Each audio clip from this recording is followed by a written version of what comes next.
ওয়ালাইকুম দর্শক, পহেলা বৈশাখের শুভেচ্ছা। আফরান নিশো আগামী কুরবানির ঈদে থাকছে কি থাকছে না, এটি নিয়ে আজকের আলাপ। আফরান নিশোর ভক্তদের হয়তো একটু আক্ষেপই করতে হবে আগামী কুরবানির ঈদে।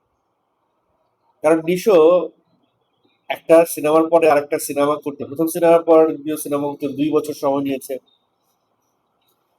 দ্বিতীয় সিনেমার পরে তৃতীয় সিনেমা করতে 1 বছর সময় নিয়েছে, তৃতীয় সিনেমার পরে চতুর্থ সিনেমা করতে মিনিমাম সে 6 মাস সময় নেবে।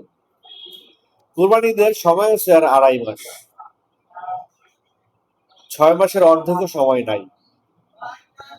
আফরান নিশো কাছাকাছি করতে চায় না, সে বুঝে শুনে সময় নিয়ে ভালো জিনিস করতে চায়, বেছে বেছে কাজ করতে চায়, ভালো গল্প নিয়ে কাজ করতে চায় এবং দর্শক সেটিকে গ্রহণ করবে এরকম একটি অ্যাসুরেন্সও সে চায়।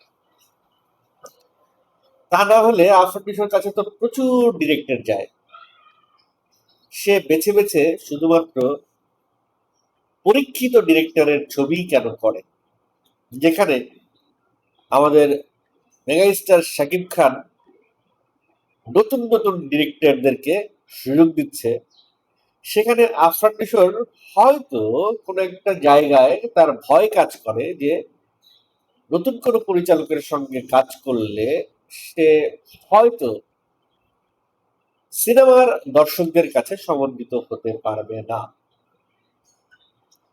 এখন আফরান নিশোর এই অপব্যাখ্যা বা অপবাদ, যেটাই বলি আফরান নিশোর বিরুদ্ধে যে অপবাদ, এই অপবাদটা যদি আফরান নিশোর ঘোচাতে হয়, আফরান নিশোকে নতুন কোনো ডিরেক্টরের সঙ্গে একটা ছবি করে সেই ছবিটা হিট করে দেখাতে হবে। এখন ভিকি জাহেদ আসতে পারে সেই নামের লিস্টে প্রথমেই। ভিকি জাহেদের সঙ্গে আফরান নিশোর নাটকের বা ছোট পর্দায় অনেক কাজ হয়েছে, বড় পর্দায় ভিকি জাহেদ এখনো পরীক্ষিত কোনো ডিরেক্টর না। সম্প্রতি সময়ে ভিকি জাহেদ যে কাজগুলো করেছে ম্যাক্সিমাম কাজই খুব বেশি আলোচনায় আসে নাই, কারণ সে বোধহয় একটু কোয়ালিটির চাইতে কোয়ান্টিটিতে মনোযোগী হয়ে গেছে। সবারই দিন শেষে টাকা দরকার, তো বছরে একটা দুইটা নাটক করে কয় টাকার হয়, সো টাকারও প্রয়োজন আছে। এখন ভিকি জাহেদ মেহজাবিনকে নিয়ে ফুল সিরাপ করতে চায়, সেটার অবশ্য প্রি প্ল্যানিং, টেবিল ওয়ার্ক এগুলো অনেক আগেই হয়ে গেছে। এটা নিয়ে যদি তারা আগায় তাহলে আগামী কোরবানির ঈদে আফরান নিশোর একটা সম্ভাবনা আছে, তাও আমি বলবো সেই সম্ভাবনা 50%। 2.5 মাস সময় হাতে নিয়ে আফরান নিশো সিনেমায় নামবে না। প্রয়োজনে আফরান নিশো একটা কেন 2-3টা ঈদও স্যাক্রিফাইস করতে পারে, সেটা আফরান নিশো তার প্রথম সিনেমার পরেই সে বুঝাই দিছে। সো আফরান নিশোর হাতে ডিরেক্টর আছে রায়হান রাফি, শাহরিয়ার শাকিল তার বন্ধু, ওই ঘর থেকেই সে সিনেমা করছে, ওই ঘর থেকে সে বের হচ্ছে না। আমি জানি না ওই ঘরে আফরান নিশো কি মধু পেয়েছে, কিন্তু আফরান নিশোকে ওই ঘর থেকে বের হতে হবে। কারণ ওই ঘর একদিন আফরান নিশোকে, নইলে ওই ঘর একদিন আফরান নিশোকে ছুঁড়ে ফেলে দিবে। কারণ ওই ঘরটা একটা ব্যবসায়িক প্রতিষ্ঠান, নিশোকে দিয়ে যতদিন ব্যবসা হবে ততদিন ওই ঘরে নিশোর আদর আছে। নিশোকে নিয়ে যেই দিন ওই ঘরে ব্যবসা হবে না, সেই দিনই নিশোকে নিয়ে নিশোর আদর আর ওই ঘরে থাকবে না। এটাই বাস্তবতা। তো সময় থাকতে আফরান নিশোর বোঝা উচিত, সময় থাকতে অন্য ঘরের কাজও আফরান নিশোর করা উচিত। দেখেন, এইবার আফরান নিশোর দম সিনেমাটা যেই বাজেটে নির্মিত হয়েছে সেই বাজেট তো জীবনেও তুলতে পারবে না। ছবি দর্শকদের ভালো হয়েছে, ভালো লেগেছে,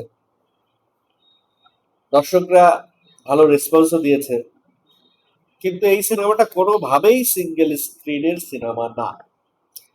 সিঙ্গেল স্ক্রিনে এই সিনেমা দিলে দর্শক পাবে কিনা এটাও সন্দেহ।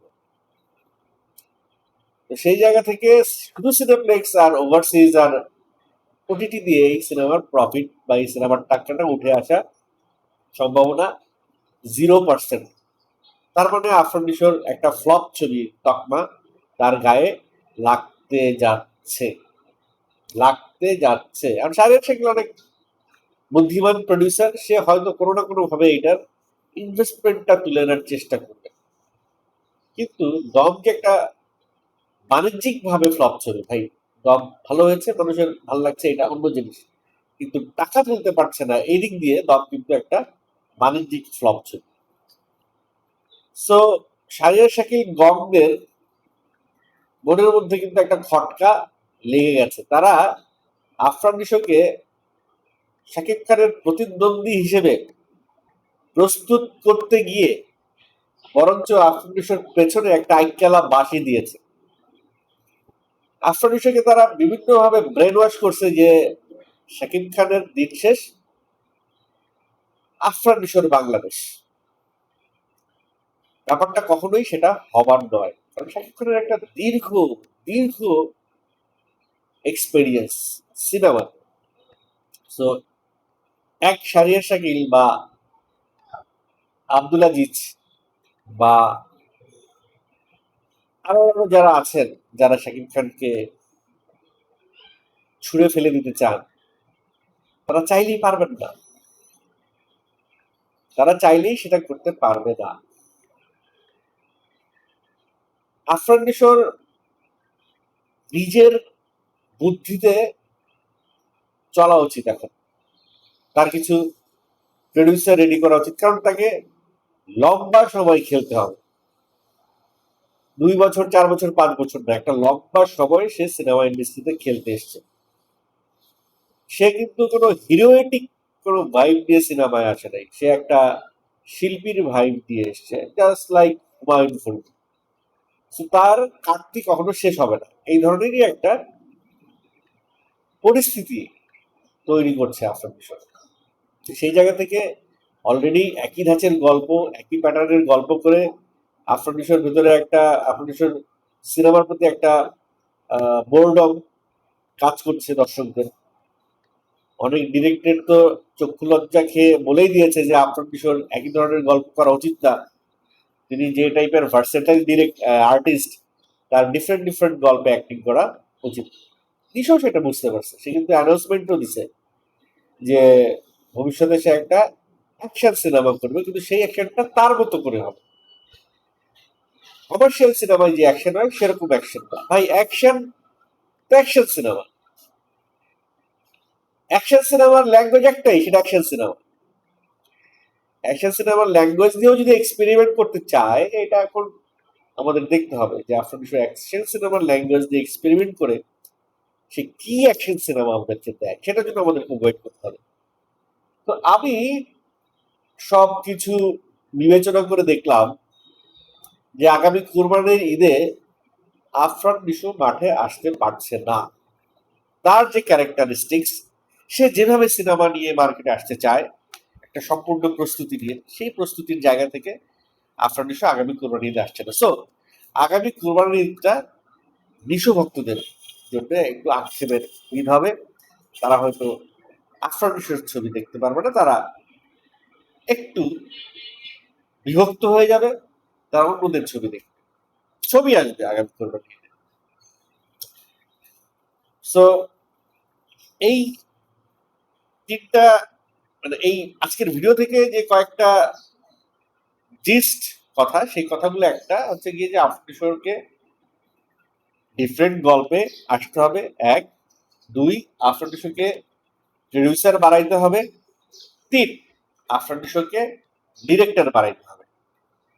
নতুন ডিরেক্টর, নতুন প্রডিউসার এবং নতুন গল্প, এই তিনটাতে যদি আফরান নিশো না আসতে পারে, তাহলে পরবর্তী সিনেমাটাও যদি একই ঘরানার হয়, তাহলে দমের চাইতে ভয়াবহ খারাপ পরিস্থিতি হবে সেই সিনেমার।